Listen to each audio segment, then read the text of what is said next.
I promise to love you till the day we die. I promise to support you in your dreams. I promise to be there for you when you are sick. I promise to be there for events in your life, whether major or minor. It doesn't matter to me. I promise to do everything I can to propel you into being the mother, wife, and godly woman you are called to be. I promise to be your rock. I promise to be the foundation from which you build your life from. I promise to financially support us, our dreams, and our visions. I promise to work the hardest that I can to support our family. I want to get to a point where you don't have to work. You only have to work because you want to.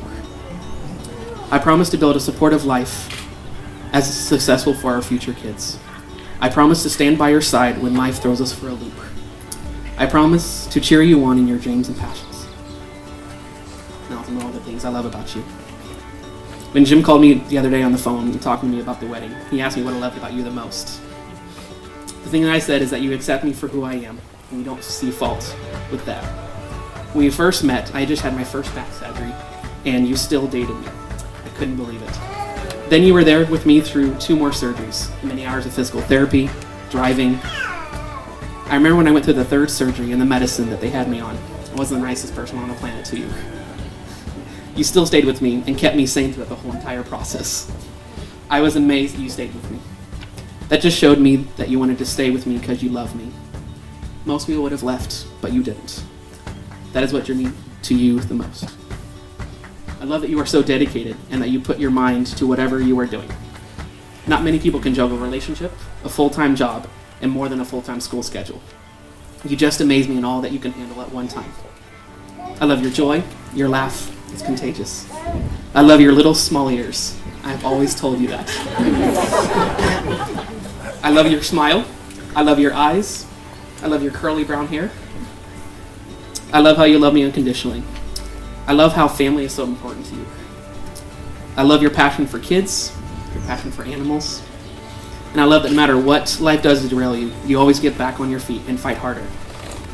I am so happy that you decided to marry me and decided to spend the rest of your life with me.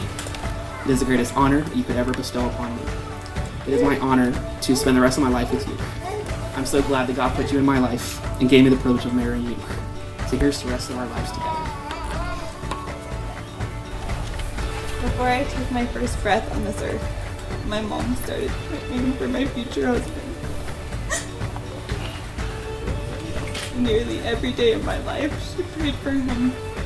She prayed that he would be raised in a strong Christian home, a loving home that taught values and a life of faith, that he would be protected every day of his life, that he would learn what he needs to learn, and that he would choose well in every situation. She prayed for a man that would love and cherish me in every way. She prayed for a man that would be there for me and support me to be all that God created me to be. She prayed day after day for a strong man with compassion and a heart surrendered fully to God. She believed that God knew the very best man for me, and so she prayed for him and for our paths to cross. With each mail that I would bring home to meet my parents, she would ask God, is he the one? She was looking for the one she had been praying for, knowing that someday we would meet. She watched for a man of integrity. She prayed for a man that was honest, hardworking, loyal, and that would keep himself pure for me and I for him. She looked for a man willing to admit when he was wrong and quick to apologize. She prayed and watched. I have been alive on this earth for 9,421 days, and every day she has prayed for me, every single one of those days. That's a lot of prayer. Today I stand before the man that she has prayed for. I choose you for life. I promise you my deepest love, my fullest of devotion, my tenderest care through the pressures of the present and the uncertainties of the future. I promise to be faithful to you. I promise to love you, to commit to you, and to support you. I pledge to respect your unique talents and abilities, to lend you strength for all of your dreams. You have shown me what true love feels like, and for that I thank you. You are everything I need, and at this moment, I know all my prayers have been answered and that all my dreams are coming true. I praise God for you, for all of your love and constant friendship. I know that our love is heaven sent, and I promise to be here for you forever and always. From this day forward, you shall not walk alone. My heart will be your shelter, and my arms will be your home. As I've given you my hand to hold, I give you my life to keep. I choose you to be no other than yourself, loving what I know of you and trusting who you will become. I will respect and honor you always and in all ways. With you I pledge to repair one small piece of the world. I take you to be my spouse, to have and to hold, in tears and laughter, in sickness and in health, to love and to cherish from this day forward and in this world and next. I vow to fiercely love you in every single form, now and forever. I promise to never forget that this is a once-in-a-lifetime love. I vow to love you, and no matter what challenges might carry us apart, we will always find a way back to each other. I can't promise you that dark clouds will never hover over our lives or that the future will bring us many rainbows. I can't promise you that tomorrow will be perfect or that life will be easy, but I can promise you my everlasting devotion, my loyalty, my respect, and my unconditional love for a lifetime. I can promise that I will always be here for you, to listen, to hold your hand, and I'll always do my best to make you happy and make you feel loved. I can promise that I'll see you through any crisis and pray with you, dream with you, build with you, and always cheer you on and encourage you. I can promise that I'll willingly be your protector, your advisor, your counselor, your friend, your family, your everything. This I promise you today. Today I become your wife and will always be there for you. I love you.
And an honor to present to you for the very first time, Mr. and Mrs. Daniel Smith.